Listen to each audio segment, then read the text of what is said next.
All right, so for today's video, what I wanted to do is take apart one of these dancing butterflies. I did show what this looks like on another video, but I'll go ahead and post it again on this one. This guy is a fountain, and then at the end of the fountain, it throws out a couple of mini ground blooms. So I wanted to kind of open this up, see how this works. Maybe I can start making my own, make them a little bit better. I also want to talk about the Ematch. I did buy a pack of 25. These are very nice, but you can make your own Ematch, and I'm gonna kind of go over the basics on how that's done, and then I'll show you what kind of stuff you can use.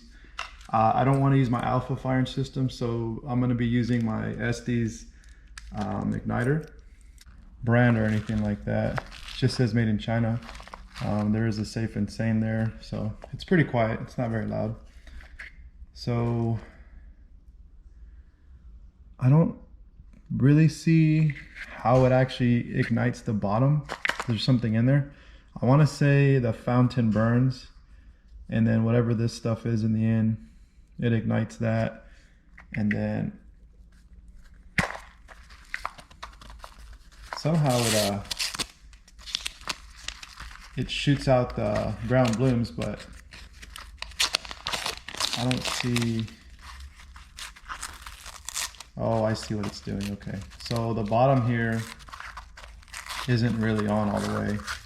Yeah, see, okay, that's what it was. So okay, so this is actually interesting. I like the way this looks. So this plastic piece in here doesn't come out. It's stuck in there.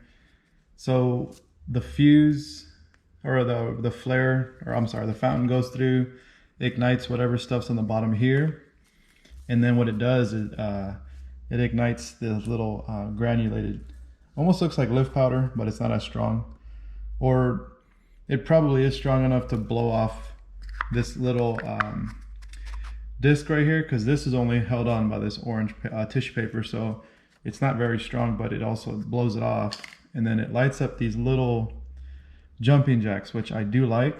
I'm gonna take some of these and tear them apart and figure out how to make them, because I do like the fact that these little jumping jacks are what causes it to have like a little ground bloom effect. I do want to recreate my own, because I am trying to make a 6-pack or a 12-pack of jumping jacks, but with a larger tube. I'm trying to use a 1/4-inch tube, which these are 1/4-inch tubes, so this is exactly what I want to learn.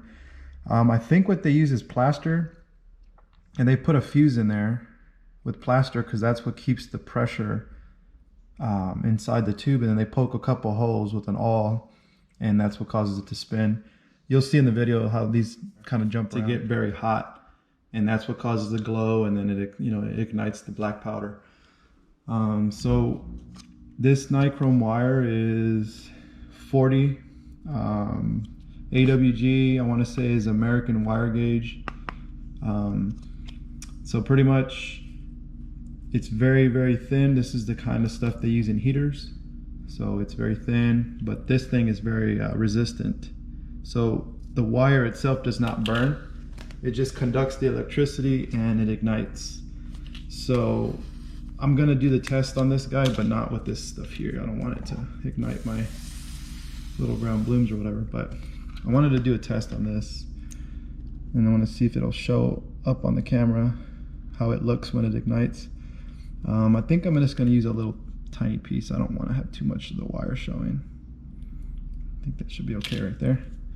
It's going to be kind of hard to see because the wire is very, very thin. It's like almost as thin as a hair. So okay, there we go. And we'll just leave it like that. Let me make sure that the camera is picking that up. All right, so real quick, let's make sure it's making continuity, which it is. So you press this little key in here and it gives continuity. So then whenever you press this button here, it should ignite that wire. Let's see if I get any red glow on that wire really quick. There you go, see? And it actually did break through the wire because this wire is very thin. So then on the Ematch, it does break the wire. My fault. What I meant to say was this wire is too thick and it doesn't burn.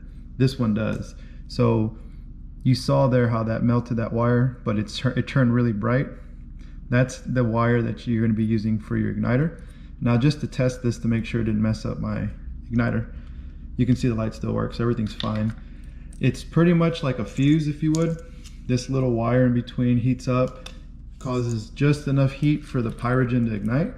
So that's kind of what this guy is in here. It's a little pyrogen, and I'll go ahead and open them up so you can see. So you take this cap off, and right there, let me see if I can get the light in there. Right in here is where the pyrogen is at. You see the two wires, the two copper wires, and then right in between is a little bridge of wire, and then it's got a composition mixture, usually a pyrogen. So I'm re-recording this because the cameras seem to not want to focus, and I don't want to show that, but see if I can get it to focus because I can't see on my GoPro, but let's see. Yeah, it's not wanting to focus for some reason. There's the two wires and then the little pyrogen gap in between. Let's see if I could. Yeah, it's going to be kind of hard to see that. But anyways, that's what lights up, causes the little flame, and ignites your fuse or your rockets or whatever it is that you're trying to ignite. You can get this on Amazon. I tend to want to use my alpha firing system, so that's what I use, but this is also a perfect tool to have if you want to do some rocket igniting, countdown, stuff like that, make it more fun. Well, anyways, that's it for now. Stay tuned for more videos. If you have any questions, just comment down below. If you are curious to see how these are actually made, let me know and I'll go ahead and get that video started. But that's it for now, and I appreciate you guys for watching. Thank you.